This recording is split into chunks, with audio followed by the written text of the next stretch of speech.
Look at this. This is what they publish. In this graphics, it's a pamphlet which we found in Lebanon. Khamenei, the leader, is with some encounter with the image of the light. And this is the divine light on earth, which is represented by the man who is the light, means the hidden imam. Therefore, Khamenei is the leader.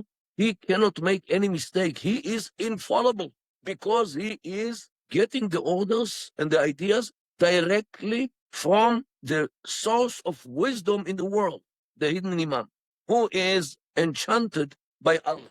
So this is what they believe. And therefore, if they are connected to the deity in such a way, who are the American wine drinkers and the swine eaters who were established 250 years ago only, who are they to tell the Iranians, who are the real believers, who are connected to Allah, and everything which they do is inspired by the divine light?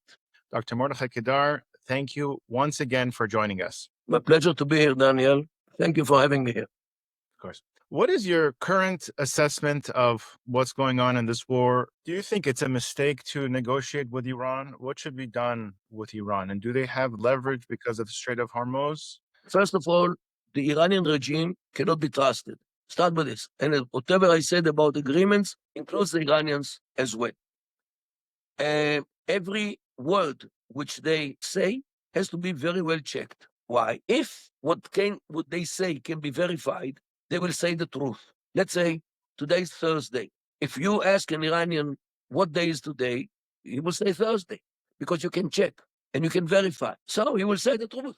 However, when it comes to things which you cannot verify, for example, do you enrich uranium? And you cannot verify whatever he says. He will say no, in order to make you believe that he doesn't enrich uranium. If you cannot detect it, if you cannot check anything, if you cannot come to the real situation, he will lie to you on right, left, and center.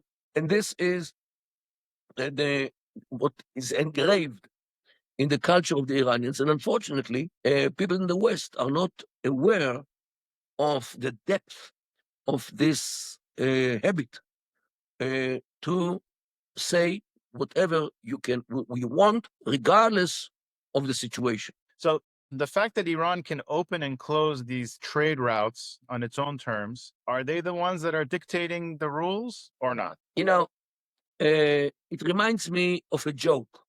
Imagine somebody sits on the chair of a dentist, and the dentist is ready to start drilling into his teeth. All of a sudden, the man takes out a knife.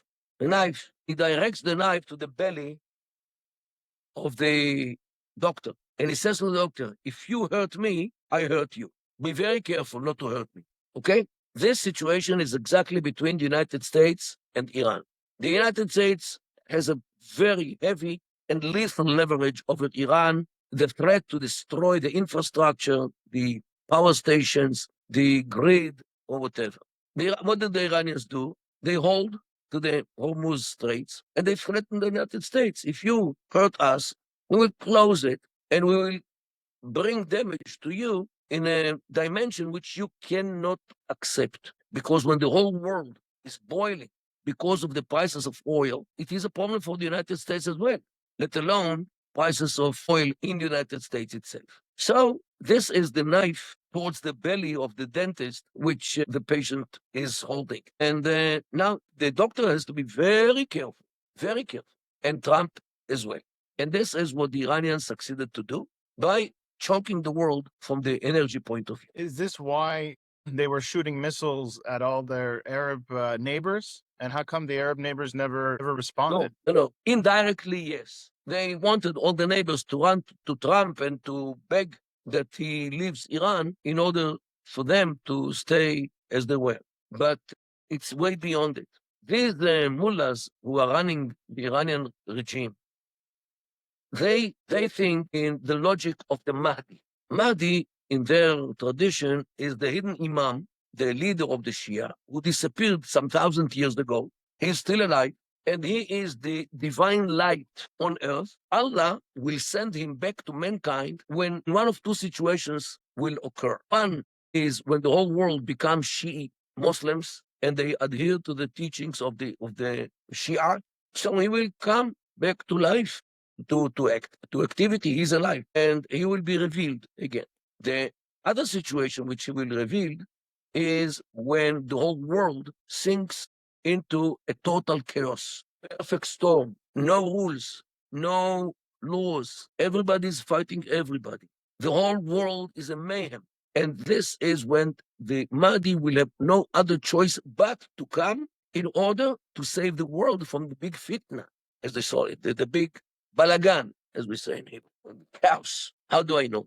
Look at this. This is what they publish. In this graphics, it's a pamphlet which we found in Lebanon. Khamenei, the leader, is with some encounter with the image of the light. And this is the divine light on earth, which is represented by the man who is the light, means the hidden imam. Therefore, Khamenei is the leader.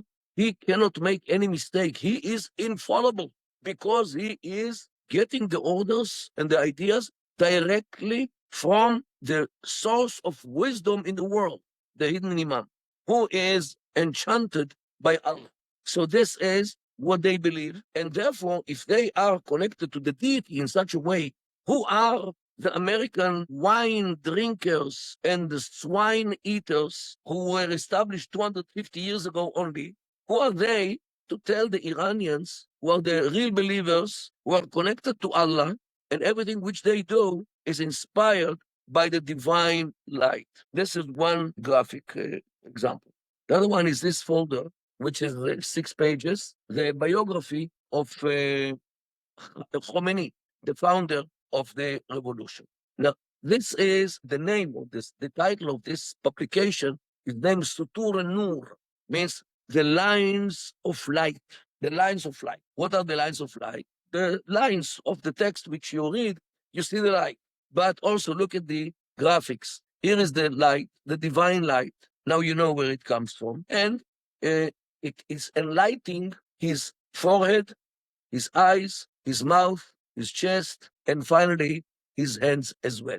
You can see it very clearly by the rays. Means every thought of his, every view, every word which he says, every feeling in his heart, and ultimately every deed which he is doing are all directed by the divine light.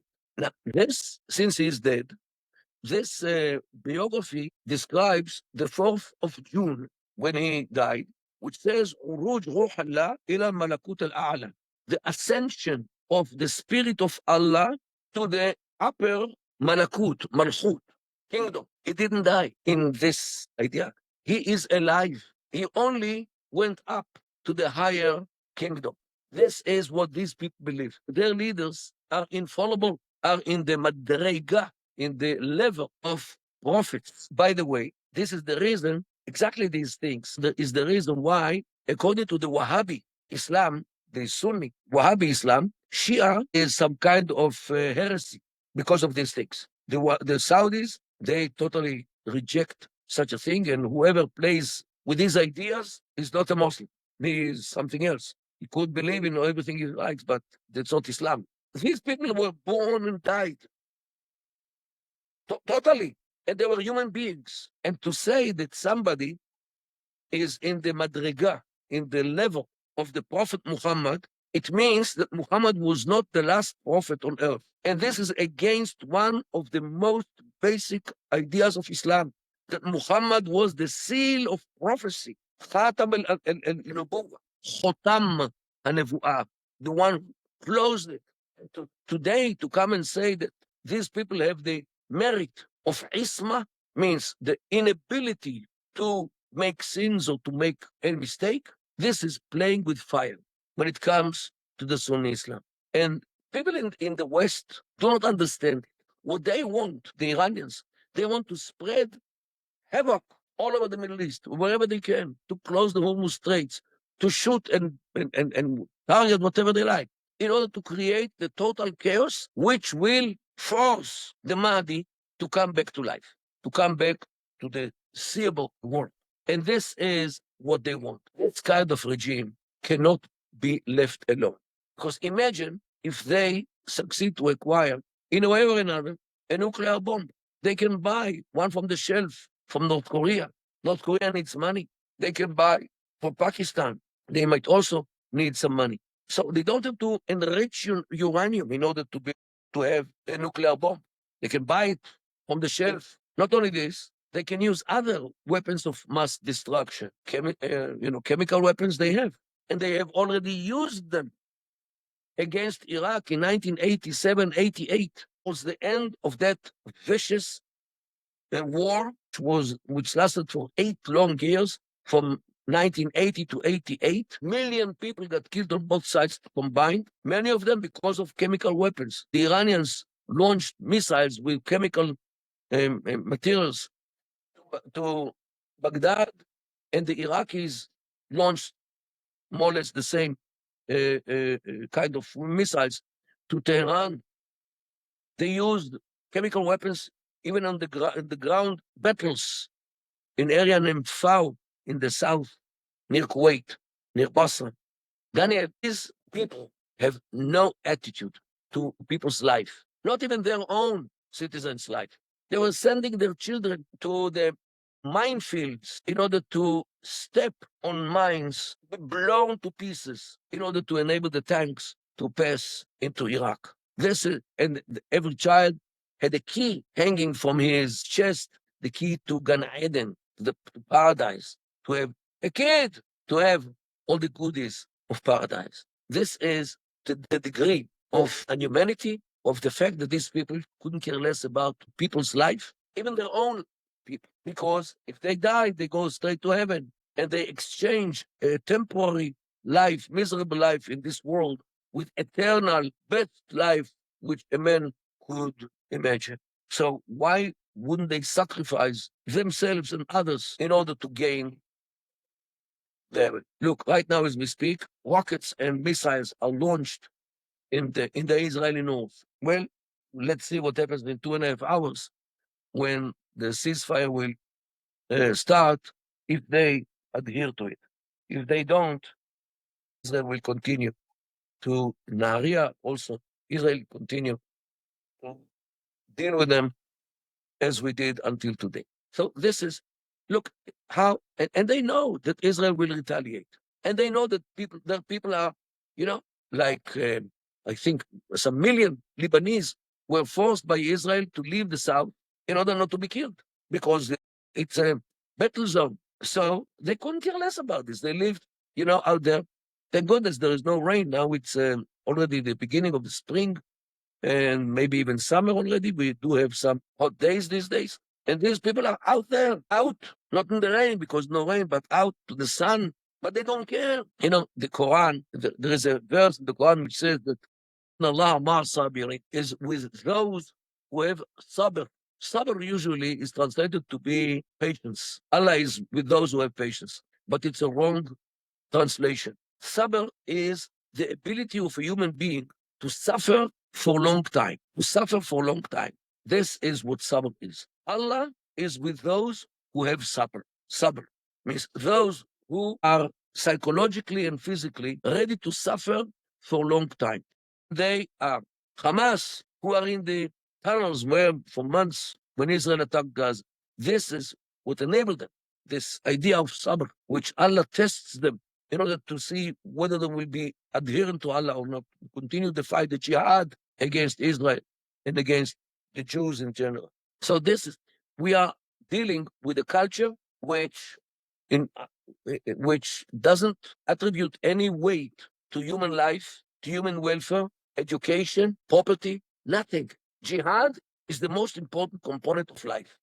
When somebody dies and he was good Muslim, as they think. Some will say on his grave, he lived his life constantly in the jihad. Jihad doesn't necessarily have to be military jihad. There are all kinds of jihad. There is the economic jihad to boycott Israel. PDS is economic jihad. It can be through the media, like Al Jazeera, which is a media jihad. You can set fire in churches and in synagogues or in groves or in forests, whatever, in order to destroy the West or Judaism or Christianity. So this is the arson jihad. And if we establish madrasa, a school, in order to teach the kids to go to the jihad, this is an educational jihad. And if you sponsor a university in the West, so they say that Islam is the religion of peace because you give them money, this is an academic jihad. Or if you have all kinds of organizations, Students for Justice in Palestine, this is an academic jihad or jihad in academia. So all these ways, or all these facets of struggle against Israel and the United States of America is against the West in general, are in the framework of jihad. You do what you have to do. You do what you can do. If you cannot go to the battlefield, boycott Israeli or American products and so forth. And this is what people can't understand in the West, because the people in the West cannot believe that still there are people in the world who will kill other people for the sake of the deity. People in the West believe that this thing finished when the Crusades were thousand years ago. Who, with the right mind, kills people in the name of some deity? In the Middle East, there are many of them, and they migrate to other places. And we see them very clearly in Europe. And what happens today in Europe will be in the United States of America if the Americans fall asleep on guard. The pond, the Atlantic Ocean, is not wide enough to keep America safe. Because what you see today in America, the phenomenon of Islamization, we saw in Europe 12, 13, 15 years ago. So if you want to have an idea what might be in America in 15 years from today, go and look what happens in Europe today, where you have many hundreds of no-go zones for police, when you have Sharia courts in many cases, many places, when you cannot find pork and wine. I don't need pork, but wine in many towns, townships in Britain, for example. Attempts to shut down the bells of churches, torching churches, let alone what happens to Jews in Europe, all over Europe, except for the eastern part of Europe, which they don't accept migrants. By the way, Portugal as well. They don't come to Portugal, those migrants, because Portugal doesn't give money for sitting at home and making faces if you are unemployed. So they don't come to Portugal. They come to have benefits in Britain, in France, in Germany, in the Netherlands, in Belgium, Sweden, of course, Spain, Italy. Okay, here you are. And look, Germany was, Angela Merkel 10 years ago, 2015. She was so merciful for the Syrian refugees from the Syrian civil war, and she accepted some million Syrian refugees she brought in. Today, the German authorities try to struggle the net of Syrian crime gangs, which are the most powerful, the biggest, and the richest, and the most dangerous gangs of crime in Germany. Syrians. Oops, what happened with those? I'm not saying that all the million became criminals, but all the criminals from these gangs came within those million. Okay? This is what happens when two big group of people come from one culture and they preserve their culture in the hosting country. Million people, if they live in enclaves, they don't integrate into the society where they live, because they live, within themselves, and they preserve everything. And in Syria, the state is the enemy. Since before Hafiz Assad came to power in 1970, these people grew up thinking that the state is their enemy, because it was their enemy, especially if they were Sunni Muslims, since the government was held by Alawites since 1966. The Alawites until Bashar was kicked out little bit more years ago. And therefore the Syrian state was viewed as the enemy of the Sunni Muslim majority. And this is how these people grew up, to think that the state is the enemy. So what did Angela Merkel think? That once they come to Germany, they will start kissing the flag, which was so merciful for them, which gave them so many benefits, work, health, where to live. And this is the problem in the West. The West has all kinds of hopes. The West does not confront with this situation, with the reality, especially in the Middle East, which pours out to other parts of the world. If you don't take care of the terrorists here in this region, they will come to you, whether you're in Paris, in London, or in Washington, D.C., or in New York, or in New Orleans, or in Florida, in Orlando, in Boston, in September 11 in New York, the Pentagon in Washington, Pennsylvania, you need more places, Fort Hood, all these places are not arbitrarily. Oops, somebody shoots 15 people or blows up skyscrapers, killing 3,000 people in one day, September 11th. This is the agenda. Others come to Islamize America, offer America the alternative for better life, Islam. I published, I think it was 2012, some 14 years ago, an article in peer-reviewed quarterly, the Middle East Quarterly. The article was written by David Yerushalmi and myself. David Yerushalmi, he lives in New York, and he's a lawyer, and he collected publications from 2 mosques in every state. So we had some 100 publications, and we analyzed these publications, which are distributed for free in American mosques. And I'm talking about, I'm talking on 2012, means he collected these materials in the past year or two, let's say as of 2010, I think, through 11. Already then, we found materials which are jihadi, purely jihadi materials. One of the booklets which we found in New York is under the title, What Should You Do? It's in English. What should you do if you are framed or caught by the racist, fascist, criminal police or by the racist, fascist, criminal FBI? And this book is a whole manual on how to sustain interrogations. Can you imagine a synagogue gives out such a booklet? How to behave in interrogations in order to not to reveal the secrets about your friends who are planning all kinds of jihad actions against the Martians. So this is what I mean. They come to America. They don't move from their homeland to America. They move their homeland to America. And if Americans fall asleep on guard, the fate of America is what happens today in Europe. It is not too late, but people have to wake up and to start engaging with this issue, first of all, by changing the rules of engagement. You cannot engage the situation with the old rules. A spade has to be named a spade. Otherwise, you can think that this is a peaceful phenomenon if it's not being defined as it is. Therefore, people have to teach. People have to open the eyes of others who do not see it yet. And this is my message through your very important podcast to the American people. Open your eyes. And when people tell you that they are coming to America in order to settle in America and to change America into an Islamic land, you should believe them. Nobody has the luxury not to believe to such a sentence. If somebody tells him explicitly, we come to America to offer you a better way of life. Islam. This is not what America needs. I want to speak a little bit about what you said about the Shiites believing that the Mahdi will come. What will the Mahdi do with the Sunnis? Because the Sunnis are the majority, right? What do they believe that the Mahdi would do with the Sunnis? And talk a little bit about the divide between the Sunnis and the Shiites. I don't know how strong it is. If you can just to touch a little bit about that. The Sunnis will convert to Shia, and the whole world will convert to the Shia Islam. This is when Pax Islamica or Pax Shiica will reign the world and bring peace to the world.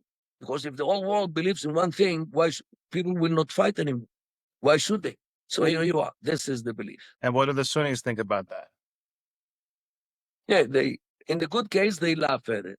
In the bad case, in like ISIS, for them to slaughter a Shia is the best deed which you can do.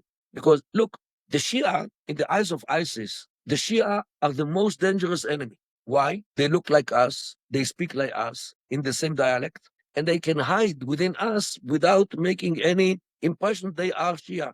Look, if I go to a Shia society in Iraq or in Syria, everybody will know immediately. I look like a Jew. I speak Arabic in the literary Arabic and not colloquial Arabic. And I go with a kippah and with tzitzit, so everybody will know. So I'm not frightening them because they can detect me immediately. And neither you. What they are afraid of is the closer enemy, the enemy which is within us, within them, the Shia, who can pretend under the idea of takia, means make space in order to stay alive in a hostile situation, in a hostile environment. They are much more dangerous because they can hide within us like a snake. That's what they say. Like a snake who is hiding within the rocks. If you walk on those rocks, the chance that The snake will bite you is tremendous because he's hiding there in the inner environment of where you are. And that's why the Shia are much more dangerous than the Jews and Christians. But we see, for example, with Hamas uniting with Iran, Shia and Sunni, in order to kill Jews. Is that surprising to you, or is that something that unites them? This question was not easy. Already, within Hamas, there was a big debate whether to depend on the Iranians or not. There were people who says, what? Aligning with the Shia? Everybody will abandon us, like the Saudis and the Emiratis, maybe others as well. And yes, it was not good for Hamas PR when they started to get support from Iran. But the others say, who else will give us? Nobody. Nobody will support us. Nobody will give us weapons. Nobody will train us. Nobody will sponsor us. So they had the upper hand, and they succeeded to drag Hamas to Iran. This debate, whether to be with the Iranians or not, was behind the scenes in Hamas for many years. I think until this very day. Now, you have Israel and the U.S., they started the war assassinating all the high-level officials, Khamenei, everybody around him, but they kept replacing them, like always. Is there possible to get rid of the Iranian regime, or they're just going to keep replacing each other? Look, the regime in Iran, in order to survive, it doesn't need an air force, doesn't need a navy, it doesn't need missiles, and it doesn't need even a nuclear program. All they need is besiege, means group of killers running the streets with personal weapons, or the IRGC, the Iranian Revolutionary Guard Corps, or policemen, or whoever runs in the street with a weapon and will kill, literally kill whoever it doesn't like, as they did in December and January a few months ago, or as they did already a few times in the past. 2009, 2014, every couple of years they have demonstrations and they shoot people dead. So as long as those killers are running in the streets with weapons, with the permission or with the order to kill whoever they want, and they are united, nobody can topple them. They will be toppled when they start to shoot each other, means there will be fractions in these bodies, in these organizations. And this is the only way how to do it. Or somebody will rise up and said, enough is enough. We have to save whatever we can save. We'll raise a white flag. We'll surrender. We'll agree to everything in order to stop the war and get money to rebuild the country. And one day after Trump leaves office, he will go back to what they did until today. These are compulsive liars, and therefore they should be ousted until the last one of them. By whom? By people who know who they are and will do to them what they did to the administration of the Shah, which they ousted in 1979. Whoever worked with the Shah got a drastic shortening of his life expectancy. Drastic. Some 20,000 people were executed only because they served the regime of the Shah until 1978. Unfortunately, this regime deserves the same attitude, and they would rather run away before the knives of the people in the street challenge the connection between their heads and shoulders. Is Hezbollah still fully coordinated with Iran right now, or are they doing things on their own? They coordinate with Iran even the timing of launching missiles. We have some week ago, maybe during the Pesach, we had at least some events where we had missiles coming from three directions, from Yemen by the Houthis, from Iran, and from Hezbollah, together. Okay, I don't know how effective it was when it is together compared to not together, because every missile has its own place where it blows up. But the symbolic meaning of this ability to launch missiles from three different countries, this is what they wanted to show the Israelis, and to show the Americans, to show all the others. Hey guys, we might be hurt, but we can function. And our connection with our friends and allies means our proxies are strong enough to a degree that we can arrange such a three-party assault on Israel by missiles. And don't forget that the timing here makes a difference because the rockets which come from Lebanon have a much shorter distance to cross, so they have to be launched right after the missiles from Iran.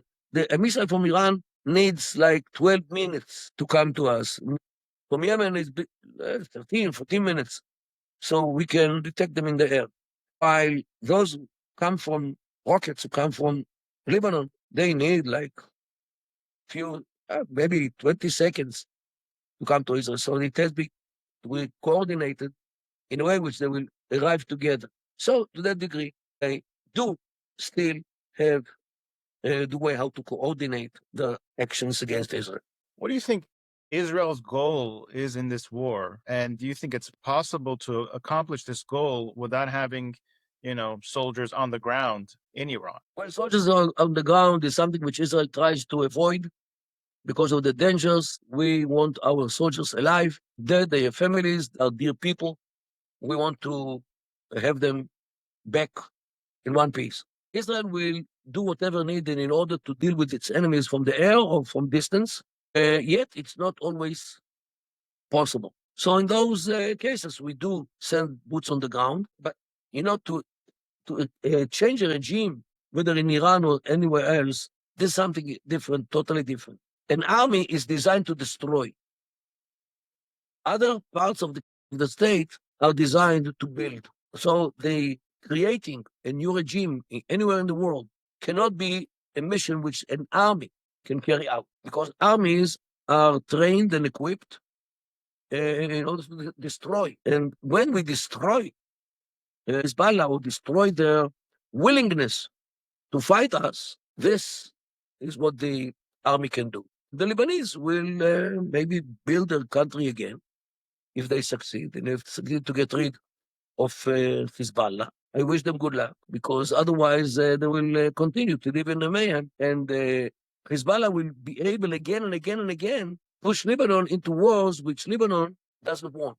The government doesn't need, the parliament doesn't need it, the president doesn't need it, but Hezbollah acts according to the Hezbollah agenda, or no, according to the Iranian agenda, which wants the whole Middle East to burn up in order to spread havoc all over the Middle East. I want to ask you one last question. We haven't heard from Hamas in a while. Do you think that they are still a threat? And what is going on with Hamas right now? Hamas are controlling some 45, 47% of Gaza. Israel controls the rest. They are there. They are with personal weapons, light weapons. Israel is not going to confiscate these things from each and every one because it's to endanger our soldiers.